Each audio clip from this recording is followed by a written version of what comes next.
दूल्हे का फूफा। अरे रिन्नी बहू, तेरे फूफा ससुर आ रहे हैं। घर को फिर से चमका दे, दूध को फाड़ कर रसगुल्ला बना ले, और हाँ, आरती की थाली तैयार रखना। रिन्नी सर पर हाथ रख लेती है।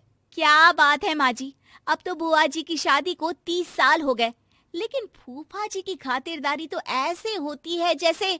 अरे बहू, तुझसे ज्यादा तो मैं परेशान हूँ, लेकिन करूँ भी तो क्या। तेरे ससुर जी से उनकी माँ मरते वक्त यही मांग गई थी कि कुछ भी हो, उनके दामाद की खातिरदारी हमेशा रहनी चाहिए। तो बेटा। हाँ हाँ ठीक है माँ जी, मैं अभी जाकर इंतजाम करती हूँ। थोड़ी देर में एक छोटी सी हाइट का पतला सा आदमी घर के अंदर आता है। अरे नहीं नहीं, कुछ नहीं चाहिए हम लोगों को, घर में मेहमान आने वाले, भागो यहाँ से निकलो। अरे क्या बदतमीजी है, घर के किसी बड़े को बुलाओ। तभी वहाँ रिन्नी बहू आ जाती है। अरे फूफा जी आप, आइए आइए, ये नौकरानी है घर की, इसे कुछ पता नहीं। अरे कैसे पता नहीं, घर पर काम पर रखा था तो परिवार वालों की फोटो नहीं दिखाई थी एल्बम में। अरे ला जी, अब हम एल्बम में फोटो क्यों देखे, काम करे कि रिश्तेदारी का पावर पॉइंट बनाए, हैं? बताओ तो जरा। तभी रिन्नी की सास आ जाती है। अरे बहुत बोलती है ये, अरे चुप हो जा, जा यहाँ से। रिन्नी, आरती की थाली लिया, फूफा जी की आरती उतार ले। अब क्या, जितना उतारना था नौकरानी को आगे रखकर उतार ही दिया ना। न जाने किस घड़ी में इस घर की बेटी से ब्याह कर लिया, न माँ को सहूर था न ही भाभी को। माफ करिए जी, मैं अभी आई। किसी तरह घर के सभी सदस्य मिलकर फूफा जी को समझाते हैं, माफी मांगते हैं, और मिन्नतों के बाद। तो जीजा जी कैसे आना हुआ, बहन बता रही थी कोई खास काम है।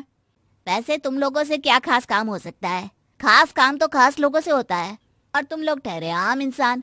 रिन्नी पति की तरफ देखती है। पति उसे शांत रहने को कहता है। अब वैसे फूफा जी, मैंने बेटे की शादी तय कर दी है, शादी की तैयारी रखिएगा। अच्छा, क्या तैयारी करनी है? देखो पैसे वैसे चाहिए तो अभी बता दो, वैसे भी ससुराल इतना फक्कड़ रहा है कि बस पूछो मत। रिन्नी को आ जाता है गुस्सा। इज्जत जो आपको महाराज की तरह दे, वो ससुराल फक्कड़ कहाँ फूफा जी, और पैसे की जरूरत नहीं है, बस आप और बुआ जी आ जाइए, यही सम्मान होगा। आ जाएंगे, लेकिन कौन है लड़की वाले? और हाँ, मेरे जैसे ससुराल में शादी तो नहीं कर दी। अरे जीवन भर बीवी को तौर तरीके ही सिखाते रह गए।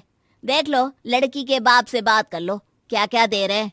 कहीं ऐसा ना हो हम लोगों की तरह तुम लोगों को भी कुछ ना मिले सिवाय लड़की के। सभी को फूफा की बात पर गुस्सा आता है, लेकिन करते भी तो क्या, मरी माँ की आखिरी ख्वाहिश को मानकर शांत रहते हैं। उनके जाने के बाद मैंने जीवन में ऐसा आदमी नहीं देखा, कुछ नहीं होता था इन लोगों के पास। बाबूजी ने बिजनेस शुरू करवाया, पैसे देकर घर खरीदवाया, बिजनेस का गुण सिखाया, और आज अपने ससुराल को भला बुरा बोल रहा है। पर माँ, बुआ कुछ क्यों नहीं कहती? उन्हें तो स्टैंड लेना चाहिए ना अपने मायके के लिए। अरे क्या करे वो बेचारी, जब से शादी हुई है उसकी तो किसी ने सुनी ही नहीं, बस घर का काम और पति की हाँ पर हाँ। कभी माँ बाप ने सिखाया ही नहीं कि अपने हक के लिए खड़े हो। रिन्नी और सास के बीच आई गई हो जाती है कि एक रोज रिन्नी के ससुर जी कहते हैं, अरे क्या क्या तैयारियां चल रही है शादी की, वो क्या है ना, कमला बुआ आ रही है, फोन आया था। क्या फूफा जी भी आ रहे हैं साथ में? वैसे भी आज हम लोग मेरे बेटे के होने वाले ससुराल जा रहे हैं। माँ, तुम बुआ को देख लेना, मैं और रिन्नी तो नहीं होंगे, हमारा जाना जरूरी है। अरे क्या पता बेटा, लेकिन अगर वो साथ आए तेरी बुआ के तो घर पर तो बवाल मचा देंगे। बेटा करता भी तो क्या, नहीं गया अपने बेटे के ससुराल, और माता पिता के साथ बैठकर बुआ और फूफा जी का इंतजार कर रहा था कि तभी बुआ आती है। अरे वाह मेरी बहना, बड़े दिन बाद आई। हाँ हाँ कमला दीदी, आपके पतिदेव तो आए थे, आप भी साथ आ जाती। क्या हो गया, दोनों साथ घूमते नहीं है क्या? भाभी, वो आपने अपने पोते की शादी तय कर दी है ना, तो उसके लिए ही भेजे थे ये हमको। पर बुआ जी, हम लोगों को तो किसी भी चीज की जरूरत नहीं है, बेटे की शादी है, हाँ आप लोगों का आशीर्वाद चाहिए बस। भाभी की बात सुनकर बुआ की आंख में आंसू आ जाते हैं। अरे दीदी, मायके आई हैं, खुश होइए। बिटिया मायके आकर फ्री होती है, और आप हैं कि मन में भार ली हुई है। क्या हो गया बताइए?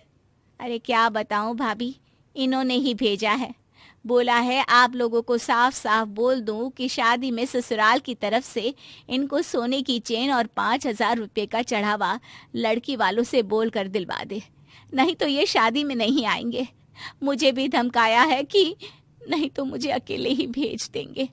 और ये क्या बात होती है बेटा, हम लोगों ने तो किसी भी तरह के लेन देन के लिए मना कर दिया है। लड़की अच्छी है और उनकी माता पिता इतने सक्षम नहीं है। मैंने कुछ पैसे जमा किए हैं, वही आप लड़की वालों को बोलकर इन्हें दिलवा दीजिए ना। बाकी सोने की चेन का इंतजाम तो कर लूंगी मैं। अरे वो तो है मेरे पास, वही दे देंगे। रिन्नी बहू, जाकर सुनार के यहाँ से पॉलिश करवा लेना या तुड़वा कर नई ले लेना। बुआ के चेहरे पर मुस्कान आ जाती है। मैं आज भी आप लोगों पर बोझ बनी हूं ना भाभी। अरे कैसी बात कर रही हो, माँ पापा नहीं है तो क्या हुआ, तेरा भाई और भतीजा तो है ना। जीजा जी को बोलना सब कुछ मिलेगा, परेशान ना हो बस। शादी वाले दिन लड़की के पिता कहते हैं, ये लीजिए भाई साहब, ये पैसे और सोने की चेन।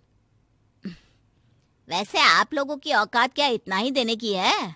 और क्या क्या दे रहे हैं आप लोग दहेज में? या आपकी शादी भी ऐसे ही हो रही है जैसे मेरी हुई थी, फक्कड़? नहीं नहीं भाई साहब, हम लोगों को बिल्कुल लालची लोग नहीं मिले। बहुत ही समझदार हैं ये लोग, लड़की को ही दहेज मानते हैं। लेन देन के नाम पर भी सिर्फ यही लिया है जो आपके हाथ में है। हम तो खुश नसीब है कि हम लोगों को कोई मांगने वाला नहीं, ससुराल के कंधे पर रहने वाला दामाद नहीं, बल्कि अपने बल पर अपनी बीवी को संभाल लेने वाला दामाद मिला है। ये सुनकर फूफा जी का मुंह उतर जाता है और उसके बाद फिर वो कभी कोई डिमांड नहीं करते